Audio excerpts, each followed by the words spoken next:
Hey everyone, and welcome to a deep dive. Well, it's tailor-made for you based on something you shared. Oh, wow. Yeah.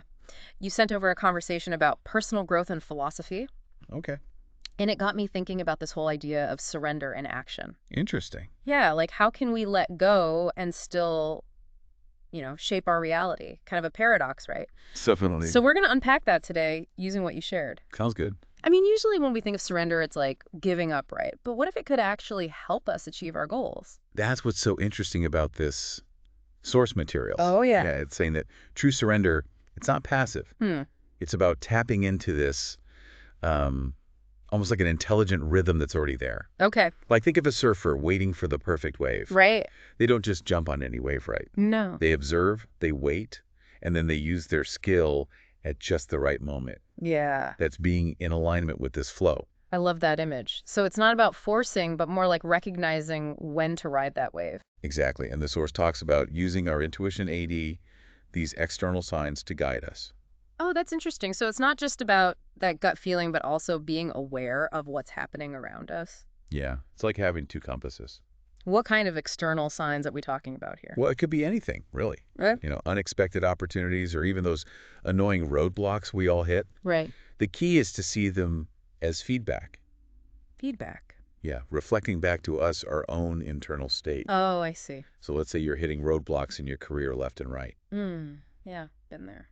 Maybe it's a sign that you're not truly aligned with your passions or there's some resistance inside. Like the universe is nudging us saying, hey, pay attention, something's not quite right here. Exactly. And that's where surrender comes in. Hmm. Instead of resisting those signs, we learn to surrender to them. Okay. See them as chances to adjust course, I'm with you. maybe even to discover a better path. That makes sense. But what about when we get stuck in our heads, Oh, yeah. overthinking everything, doubting ourselves? hmm That doesn't sound very in the flow, does it? No, not at all. And that's where the source talks about this technique. What is it? They call it shut up. Shut up. I love that. Tell me more. It's basically about silencing those negative thoughts, Oh. the ones that keep us stuck in a loop. Mhm. It's not about suppressing feelings or ignoring problems. Yeah. It's detaching from that mental drama so that clarity and intuition can emerge. So it's like clearing out the static so we can hear the music. Perfect analogy. Awesome. And it reminds me of another thing the source brought up. What's that? The difference between like the energy of wanting something versus having it. Oh, yeah. They were saying that wanting comes from a place of lack, but having is rooted in this deeper sense of abundance. Yeah, that's a huge distinction. It is. When we're always wanting, we're focused on what we don't have. Right. And that creates this feeling of scarcity and desperation. Yeah. But when we shift to having, we acknowledge the abundance that's already present, Even if it's not exactly how we want it yet. even then. So it's about cultivating gratitude for what we already have. That's a big part of it. Okay, and the source seemed to suggest that this can be a game changer. Oh, absolutely. Like it helps us attract more of what we desire. It really does. Wow, that's powerful. Yeah. But how do we actually make that shift? It's a process. Okay. And it starts with awareness. Awareness. Yeah. Notice how often you dwell on what you don't have or focus on the negative. Oh, that's so easy to do. It is. But then consciously make an effort to shift your attention To the positive. to what you do have. Okay. It could be something as simple as appreciating your home, the food you eat, the Right. people you love. So it's about training our minds to focus on the good even when things are tough. Exactly. And the more we do it, the more natural it becomes. I love We start to philosophy. see abundance everywhere. And that opens us up to receiving more. More and more. This is all so fascinating. I'm really starting to see how surrender can be this powerful tool for creating the life we want. And we've only just scratched the surface. I know there's so much more to explore here. There is. But before we do, let's take a moment to let all this sink in for our listener. Good idea. You've shared some incredible material with us, Yeah. and we're just beginning to uncover some really insightful ideas. It's amazing what can come from taking a deep dive like this. Isn't it?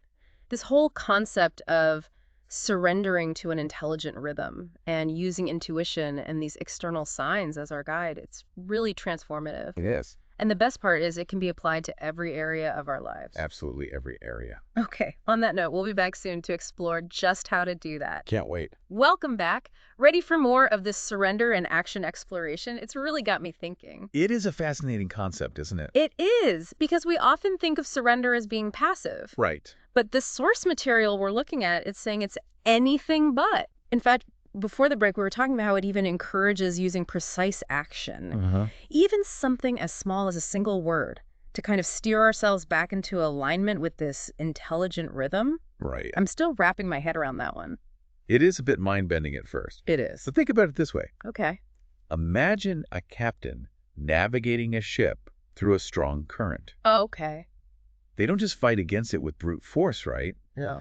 They make these subtle adjustments to the rudder, using the current's power to their advantage. Oh, I see what you're saying. That's what this source is getting at. So it's not about forcing things to happen, but working with the natural flow of energy. Exactly. And remember how we were talking about those external signs being like feedback? Yeah. Well, sometimes those signs can be really subtle. Oh, really? Yeah, it might be a chance encounter or, sudden change of plans. Even a song on the radio that sparks an idea. The source suggests that if we learn to pay attention to these little things, we can sense the right moment to act. It's like reading the whispers of the universe instead of waiting for a shout. That's a great way to put it. But what about those times when we feel totally lost? Loss. Yeah, like we have no clue which way to go. That's when that shut-up technique becomes even more important. Oh, right. When we quiet the mental noise, Yeah. that's when our intuition can speak to us. So even when it feels like chaos, there's still an underlying order if we can just tune in. Exactly, and that's the essence of surrendering to this intelligent rhythm. Okay. Trusting that there's a bigger picture, even when we can't see it yet. I'm starting to see why the source emphasizes that shift from wanting to having. It's a big one. Because when we're fixated on what we lack, it's like we're blocking ourselves from the abundance that's already there. It is. It's like trying to fill a cup that's already full. Oh, yeah. That's a good analogy. We have to empty ourselves of those limiting beliefs. Let go of that scarcity mindset. Exactly, and make space for new possibilities. I love that. But how do we actually do that? Well, it takes practice. Okay. But one thing the source mentions is to start noticing all the things you already have to be grateful for. Okay. It might seem small, Yeah. but it can really shift your energy. Oh, so.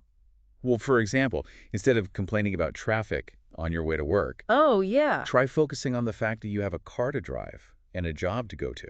So it's about finding those little pockets of abundance in our everyday lives. Yes.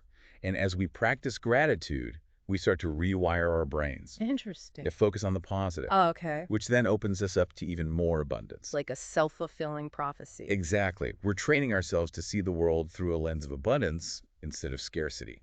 That makes it easier to trust in the unfolding of things, even when we feel uncertain. Absolutely. It's about letting go of that white-knuckled grip on the steering wheel and allowing ourselves to be guided. Okay, I'm feeling this, but how does it all play out in real life? We've been talking about these concepts, but how can our listener actually use them? Well, the source would say the applications are limitless. Really? Yeah, whether it's dealing with a difficult relationship, making a big career change, or just finding more peace in everyday life, this idea of surrender and action can be a guide. So let's get specific. Right. Let's say someone's feeling stuck in their career. Right. They're working hard, but not feeling fulfilled. Yeah, a common problem. How could surrendering to a more intelligent rhythm help them? Well, instead of pushing harder, which often leads to burnout, Right. they could try stepping back and asking, what if there's a more fulfilling path that I'm just not seeing yet? Oh, I like that. It's about letting go of the need to control the outcome and trusting that there's a bigger plan. So instead of forcing their way forward, they could listen to their intuition and look for those external signs. Exactly. Maybe it's a conversation with a colleague or an article they stumble across online. Or even just a random burst of inspiration. Exactly. Yeah. The key is being open to the possibility that their dream job might not look how they expect. That's so true. It's about surrendering the need to have it all figured out and trusting that the right opportunities will show up. And the same goes for relationships. Oh, yeah. Those can be tricky. They can, but we have to remember we can't control other people. True. We can only control our own reactions. Right. So instead of trying to force someone to change or behaving in a way that we think will make them happy, we practice surrendering to the situation as it is. While still holding on to our own needs and boundaries. Exactly. It's finding that balance between acceptance and self-respect. That's a really helpful distinction, and surrendering doesn't mean giving up on the relationship, does it? No, not at all. It just means letting go of attachment to a specific outcome. Right, and trusting that things will evolve in their own way. Okay, what about those really big life decisions? The ones that keep us up at night? The source suggests approaching those with the same principles. Tune into your intuition. Pay attention to those external signs, and trust you'll be guided. So there's no such thing as a wrong decision. Well, not really, just different paths leading to different experiences. Wow, that takes the pressure off knowing we can't really mess it up if we're listening to our intuition and paying attention to the signs. It does. It's about embracing the unknown with a sense of curiosity and adventure. Yeah. Okay, so we're trusting the journey is just as important as the destination. Exactly. This has been so insightful. But what about those times when we do all that we surrender, we listen to our intuition, we follow the signs, but things still don't go as planned? That's where the true power of surrender shines. How so? It's recognizing that we're not in complete control. Right. And sometimes things just don't work out the way we hoped. That's tough. It is, but it's okay. So it's about accepting the things we can't change and focusing on what we can. Exactly. And even those setbacks can be valuable lessons. Lessons. Yeah, they might redirect us to an even better path or teach us something important about ourselves. I like that perspective. This has been such an eye-opening conversation. It has. I'm seeing how this surrendering to an intelligent rhythm can apply to so many areas of life. It really can. But let's give our listener a moment to digest all this. Definitely, it's a lot to take in. We've covered a lot of ground today, and it's important to let these ideas sink in and see how they resonate with you. Absolutely. Take your time with this. And we're back, ready to bring it all home for you. You know, we've been going deep on this idea of surrender, working with action, not against it. Yeah, using your source material as a guide. It's been pretty mind-blowing, I gotta say. It really has. And I think what's so cool is that we didn't just, define these concepts. Right. We actually looked at how to use them in real life. Exactly. And that's what I love about these deep dives. Me too. It's not just about knowledge. It's about empowering you, the listener, to make changes. Absolutely. So let's take a minute to reflect on what we talked about Okay. and see how it connects to your own life. Yeah. It all starts with that idea of surrendering to a more intelligent rhythm, right? Mm-hmm. Recognizing that there's this natural flow to life. Okay. And we can tap into it by listening to our intuition. And those external signs. Exactly. Those signs are like a feedback loop. Oh, yeah. We were saying how they can reflect our internal state. Right. So if you're constantly hitting roadblocks, Ugh, the worst. it might mean something needs to shift inside. So true. And that's where those techniques we talked about come in. Like showed up. Love that one. And shifting from wanting to having, Powerful stuff. they're all about clearing the mental clutter. Making space. Yeah, for clarity, intuition, abundance to flow in. And once we've done that, Then we can use those small, precise we actions, stay back on track. nudging ourselves back into alignment with our goals. It's like we were saying before, it's not about forcing things. Right. It's about working with the natural flow. And remembering it's a process, not a destination. Oh, that's important. There will be times when you slip back into old patterns. Happens to the best of us. It does. But just notice those moments without judging yourself Be kind to yourself. and gently guide yourself back. It's like learning to dance with life. I love that. Sometimes we lead, sometimes we follow But we're always moving together. in harmony. That's beautiful. And just like with any dance, it takes practice. It does. But the more you practice, the easier it gets. So as we wrap up this deep dive, what's the one thing you hope our listener takes away from all of this? That you are not alone on this journey. Oh. There's a universal intelligence guiding and supporting you. We just have to learn to listen. Exactly. Listen to those whispers and trust its wisdom. That is such a powerful message. And I would add, don't be afraid to experiment. Oh, yeah. Play with these concepts. See what happens when you let go of that need to control. Right. Allow yourself to be guided by something bigger. You might be amazed by what unfolds. I bet. Well, thank you for joining us on this deep dive into surrender and action. It's been a pleasure. We hope you've gained some insights that will help you on your own journey. To more grace, ease, and fulfillment. Beautifully said. Until next time, keep exploring, keep learning, and keep dancing with the universe.